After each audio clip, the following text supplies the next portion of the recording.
Di ba karaniwan, pangit ng audio ng mga computer? Ito ang solusyon. Magandang gabi. Welcome sa Russell Rice Reviews. Re-reviewin natin ngayon ang isang digital to analog converter slash amplifier. At kung hindi ka pamilyar sa mga salitang yan, isipin mo na lang para itong sound card pero nasa labas ng computer mo. Ito ang Fula 2 mula sa Shit Audio. Tama ang iyong narinig? Shit. S-C-H-I-I-T. Ang Shit ay isang kumpanya na based sa California at kilala sila sa larangan ng audio equipment. Si Fula naman ay isang goddess mula sa Norse mythology. Gaya ng sinabi natin kanina, ito ay isang digital to analog converter o DAC. So, maaari mo siyang tawagin na DAC. So, mula ngayon, tawagin natin siyang DAC. Digital to analog converter. At gaya rin ng sinabi natin kanina, isa rin itong amplifier. Kaya, maaari mo siyang tawagin na DAC amp. So, ang Shit Fula ay isang DAC amp. Okay, ano ba ang ginagawa ng DAC o Digital to Analog Converter? Obviously, nagko-convert siya ng digital signals to analog signals. So, bilang halimbawa, di ba, yung sound files mo sa computer, di ba, yun nasa digital format. Tapos, gusto mong pakinggan gamit ang iyong headphones. Yung headphones mo hindi nakakabasa o hindi nakaka-process ng digital files. So, anong kailangan gawin? Kailangan i-convert yung signals to analog format. At dyan pumapasok ang DAC. So, ang ginagawa ng Shit Fula at iba pang DAC dyan, kino-convert ang digital signals to analog signals para yung speaker mo, yung headphones mo, makagawa ng tunog. So, yung computer mo, obviously, may DAC. Yung cellphone mo, may DAC. Lahat yan, may DAC sa loob. So, ang tanong, bakit mo kailangan ng external DAC? So, sinagot naman yan ng Shit sa website nila. Sabi nila, hindi mo kailangan ng external DAC. Walang tao na kailangan ng external DAC. Gaya ng wala ring taong kailangan ng telepono na may 108 megapixels. But here we are. Kaya simple lang ang sagot. Ba't mo kailangan ng external DAC? Well, kung gusto mo ng magandang tunog, kailangan mo to. Okay, so paano ba gamitin ang Shit Fula? Merong 3 paraan. So, maaari siyang gamitin bilang DAC amp, maaari siyang gamitin bilang DAC lamang, maaari siyang gamitin bilang amplifier lamang. So, demonstrate natin paano siya gamitin bilang DAC amp. So, kumuha ng micro USB cable at i-connecta ito sa iyong Shit Fula. So sa likod, maraming input dyan. Gamitin natin ang power and data input. Ito yan. Ngayon, kapag nakonekta mo yan, automatic ma-detect na yan ng computer mo. So piliin mo na lang siya sa listahan ng mga sound output devices. Madali siyang makita kasi nakalagay doon, I'm full of shit. So, piliin mo lang yung I'm full of shit sa listahan ng audio output device. Yun yung gagamitin nating thumbnail sa video ito. So, tignan nyo na lang mamaya.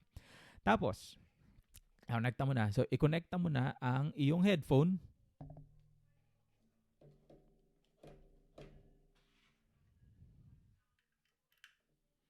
Pag na-connecta mo na, maaari ka nang makinig Sa musika,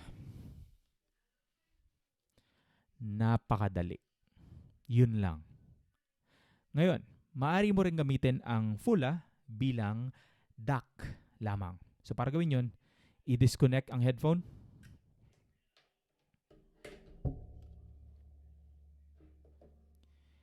Ihanda ang iyong amplifier. O, diba? Yung Fula kasi, DAC amp. Pero gusto mo gamitin siya as DAC lang. So ito, meron kang amplifier. So, i-connecta mo ang amplifier mo dito sa DAC output. Okay, so nakakonekta na siya. Ngayon, i-connecta ang iyong headphone sa amplifier, obviously. Okay, pag nakonekta mo na, maari ka nang makinig ng musika. Napakadali. Ngayon, para naman gamitin ang Fula bilang amplifier lamang, tayo'y mag-disconnect ulit ng mga kable. Okay. So kung gagamitin mo ang Fula bilang amplifier lamang, itong kinonekta mong kable sa computer, huwag mong aalisin dahil bagamat hindi ka nakukuha ng data dito ka pa rin kukuha ng power. Pero yung source mo, mag-iiba na. Kasi, so, para sa demonstration na ito, gamitin natin ang ating telepono. So, telepono ang source. Connecta mo yan. Connecta mo sa harap naman. This time, sa harap. So, kanina, diba, dito tayo nagko-connecta. Ngayon, dito na tayo kukonekta sa harap. Ito ang analog input ng Fula. So kapag dito manggagaling ang iyong source at hindi dito, automatic, alam ni Fula na amp lang siya. So, i-connecta ang iyong headphone.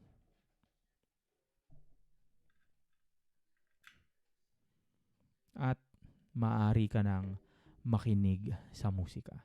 Napakadali.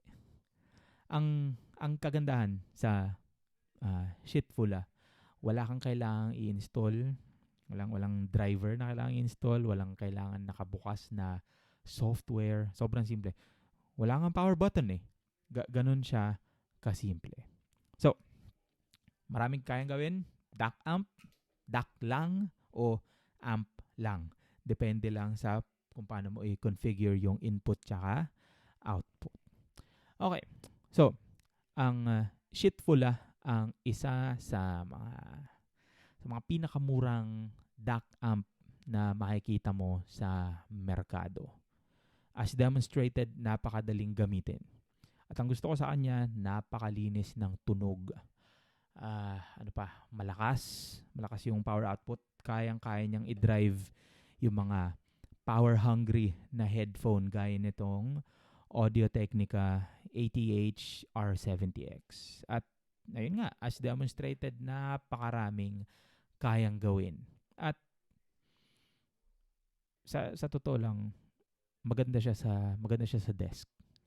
Imagine mo na lang, maganda siya sa desk. At ayan, binibigyan ka pa ng higanteng volume knob. So kung gusto mo ng physical na volume control in the form of a gigantic volume knob, okay, Sheet Fula para sa'yo.